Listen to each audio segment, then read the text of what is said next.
Magandang araw kaibigan! Tuloy po kayo sa Felicidad's Channel. Sa mga kwento ng buhay at pag-ibig na hinalukay sa natatagong baul ni Felicidad. Pero bago po tayo magpatuloy, huwag niyo pong kalilimutan na i-like ang video, i-subscribe ang channel, at i-click ang notification bell para lagi kayong updated sa mga parating pa na upload.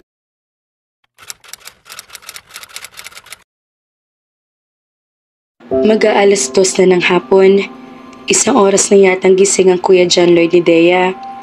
Nakapag-waits na nga ito sa kanilang teres. Ngunit sa halip na magtanghalian o mag-almusal, base na rin sa schedule nito, panggabi ito. 20 minuto na yata nakaupo ito sa pasamano habang nakasandal sa dingding ng teres, nakatanaw sa kawalan. Hoy! Panggugulat niya dito. Kumislot ito ng bahagya at tinignan siya. Itinaas lang nitong isang paa sa pasamano at muling tumingin sa kalawakan. Naupo na rin siya sa pasamano ng Teresa, paharap dito. Para napakalalim na iniisip mo, kuya. Parang sobrang bigat ng problema mo. Ano ba yun? Kinunutan siya nito ng noo. Hay, ano ba? Huwag mo nga akong pakialaman. Nalungkot-lungkutan siya. She hanged her head for effect. Mahal lang kita, kaya ako concerned. Namimiss ko na yung kuya ko na paborito kong kaasaran. Dinunggol ng paa nito ang tuhod niya. Huwag ka ngang sobrang madrama dyan. Pumasok ka na sa loob. Mag-aral ka ng lessons mo kung wala kang magawa. Doon na siya napahumindig. Tumalon siya mula sa pasamano at pinamayway ang nito. Kuya, over ka na ha. Sasabihin ko na kina mama at papa na patignan ka na sa psychiatrist. Kinutusan siya nito. Ang OA mo? Anong OA? Talaga namang dapat ka nang patignan dahil 90% sure akong baliw ka na. Imagine, pinag-aaral mo ko ng lessons ko. Wala naman akong lessons na aaralin. Summer vacation kaya ngayon. Hello?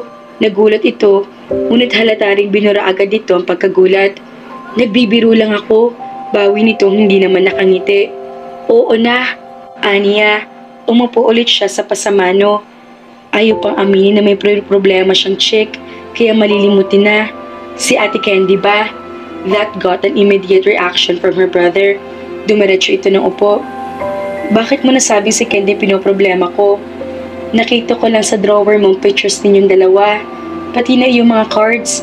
Kahit hindi ako nagkaroon ng chance na bulat-latin ng mga cards na iyon, sigurado ako na may mababasa akong interesting doon. Bilyang sabi pa niya. Kumunot na naman ang noon nito. Napakapakialamero mo talagang babae ka. Oy ha, in fairness to me, hindi ko talaga binulatlat kahit isa sa mga cards doon. Pero sa ibang pagkakataon siguro, hindi mo na makikita mga iyon doon. Napangisi siya. Hay kuya, sinasabi na nga bang ang isda sa bibig din nahuhuli? Kung hindi sobrang importante ni Ate Candy sa'yo, hindi mo ilalagay ang pictures niyo together sa pinakatagong drawer na iyon. At kung wala ako mabubuko sa feelings mo sa kanya doon sa cards na nandoon, hindi mo iisipin na ilipat na lalagyan ng mga iyon. O ano, tama ba ako? Napailing-iling ito. Hindi na umimik. Naghintay lang naman siya ng 2 minuto. 3, 4, na mag-5 minuto ay nagbuntong hininga ito. Bumabalik na naman ang ex niya. Bingo! Oo nga, at ipinapakita niyang galit pa siya sa lalaking iyon. Pero ibang kutob ko, ang dami niyang gustong usisain sa kapatid, ngunit naputol ang pag-uusap nila nang lumapit sa teres si Kenito. Excuse me, magtatanong lang sana ako kung saan ang pinakamalapit na hardware dito. Sa makiling second, sagot niya, yung street na kasangga ng Pulag Street, sa kaliwa yung hardware, katabi ng auto and vulcanizing shop. Pabilis sa gumana ang isip niya. Maaari siyang gumawa ng sketch upang hindi maguluhan sa Kenito sa direksyon na ibinigay niya dito. Sa gayon, kapag umalis na ito, ay maitutuloy na ng kuya niya ang kwentong bitin na siyang marinig.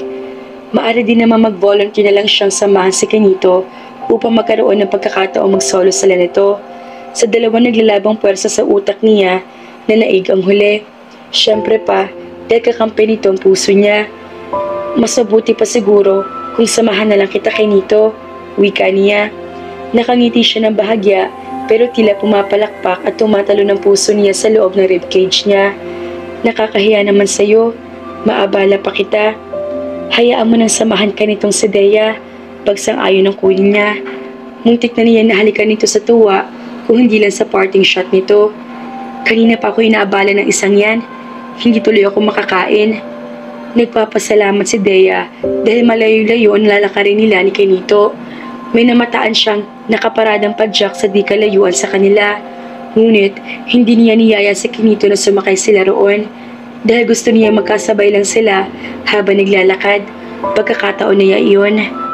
Isang God-given opportunity iyon upang matagal niya makasama ang super mega crush niya at the moment. Move over Coldplay. Move over David Stuck Life. Because here comes Mr. Right. Sabi ni Mama, civil engineer ka raw at nagtatrabaho ka sa munisipyo ng Kawit. Tama ba? Pangunguna niya pagkalabas nila ni Kenito sa kanilang gate. Gusto niya ma-establish ang report nila sa isa't isa. Kahit medyo naiilang siya. Kasi nga, crush niya ito. Gusto niya magkalapit sila sa paraang hindi nito mabubuko ang paghanga niya. Oo, pero hindi na ako connected sa municipal engineering's office. Nag-OJT lang ako roon dati, pero lumipat agad ako sa private construction firm na makuha ako ang lisensya ko. Bakit? Dahil ba mas mataas ang sweldo? Hindi naman sa ganoon. Maanomalya kasi ang bidding at business deals. Ayoko naman makompromiso ang mga paninindigan ko, kaya lumipat na lang ako sa pribado. Wow, ang bait mo naman. Naku, hindi naman sa ganon. Ikaw, college ka na ba? Anong course mo? So opening pa ng school year ako magka-college. Kakagraduate ko lang na high school. Accountancy na kukuhanin ko. Talaga? Akala ko college ka na. Matangkad ka kasi. 16 pa lang ako. Bata ka pala talaga. Para may panghihinayang sa tono nito, kaya nagsisi siya na naisiwalat agad niya rito ang kanyang edad. Baka ma-turn off ito na sobrang bata pa siya. Hi, Redea. Umabante na naman ang takbo ng kokote mo. First time at first day nyo pala na magkakilala. Magandang kursong accountancy. Iyon ba talagang gusto mo? Oo, mahilig kasi ako sa mga money matters. Pagpapakwela pa niya. Magtatagal bang project nyo rito sa Maynila? 1 taon ng kontrata ng developer namin. Kaya lamang, 1 taon din ako sa inyo. Good news iyon para sa kanya. Ang ibig sabihin niyon ay marami pang araw na makikita at makakausap niya ito tulad ngayon. And he seemed to enjoy their little talk as well. Palagi ka palang ganyan? Palipat-lipat na assignment? Oo, kung saan ang bagong project, doon kami. Mabuti okay lang sa girlfriend mo. Mahirap din siguro na lagi kayo magkalayo. Umiti ito. Wala naman akong girlfriend. Kinignan niya ito sa mga mata. Mukha namang hindi ito nagsisinungaling. Nagbubunyi ang kalooban niya, ngunit hindi niya dapat ipahalata. Yang cute mong yan? Walang girlfriend? Imposible naman yata. Totoo, wala talaga. Bakit nga? Hindi pa kasi ako nakakahanap ng kasing ganda mo. Matinis na tili ng pinakawala ng best friend ni Dea na si Badet pagkatapos niya ibalita rito ang the best sa lahat niya yata ng good news na natanggap niya sa buong buhay niya. Pagkatapos silang bumili ni Kenito ng ilang bagay sa hardware at magkulong na ito sa apartment ay lumabas siya. Nagtungo siya sa bahay ni na Badet. Sinabi ba niya talaga yun, Dea? Kapag Juan ay tanong nito, tumango siya. Hanggang ngayon nga ay hindi pa rin ako makapaniwalang narinig ko iyon sa kanya. Hindi kasi siya yung tipo ng guy na flirt. Kahit nga nung sabi niya sa akin na wala siyang girlfriend kasi hindi pa siya nakakahanap ng kasing ganda ko. Hindi pa rin flirty ang facial expression niya. Napapangiti lang siya na parang biro lang talagang sinasabi niya. You mean, hindi talaga siya sumisimple lang pagpapahingi sa iyo nang sabihin niya iyon? Ewan ko. Nakibit-balikat at sabi niya, mahirap sabihin eh. Hindi ko nga kasi maramdaman na nagwe-flirt siya. Ang babaw mo, Ning. Iningusan siya nito. Mababaw na ako mababaw. Basta, masaya ako na napansin niya maganda ako kahit hindi directly na ganoon ang pagkakasabi niya. Gosh, Badet, feeling ko talaga siya na si Mr. Right. Biglang tila napaisip ito. Oh, bakit natahimik ka riyan? Usisa niya. Inisip ko lang kung ipinapakita na ba talaga ni Lord si Mr. Right kahit bata pang isang babae. Napaisip din siya. Sana naman, Badet. Dahil gusto na talaga niya si Mr. Right si Kenito. Kinabukasan, pati ang pag-alis ni Kevin ay inabangan ni Dea. Tumambay siya sa teres nila upang mabati man lang niya ito. Hindi siya nabigo. Kumaway bumati at nagpaalam pa sa kanya si Kenito. Maghapon siyang masaya. Hindi nga siya pinilit na mama niya na tanggalan ito ng mga puting buhok. Siya na mismo ay nagboluntaryong tanggalan ito ng uban. Pagkatapos nila mananghalian, kinahaponan ay nakatambay na naman siya sa teres.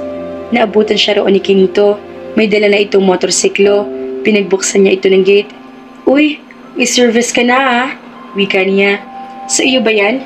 Ngumiti ito na waring napapabaliktad na naman ang mga lamang loob niya. "Oo, sumaglit ako kanina sa kawit para kunin ito. Mahirap din ang walang service.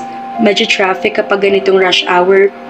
"Tama ka, at least ang motor pwedeng isingit sa traffic. Madali pa makalusot sa masisikip na kalye. Pwede mo iyang igarahe sa gilid ng apartment. May poste roon na mapagkakabitan ng kadena." "Salamat.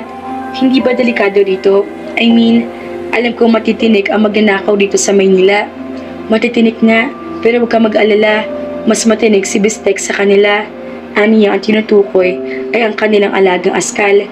Malayo pa ang magnanakaw, naaamoy na niya. Pero mabait siya. Kahapon, isang saway mo lang sa kanya, hindi na ulit niya ako nilapitan.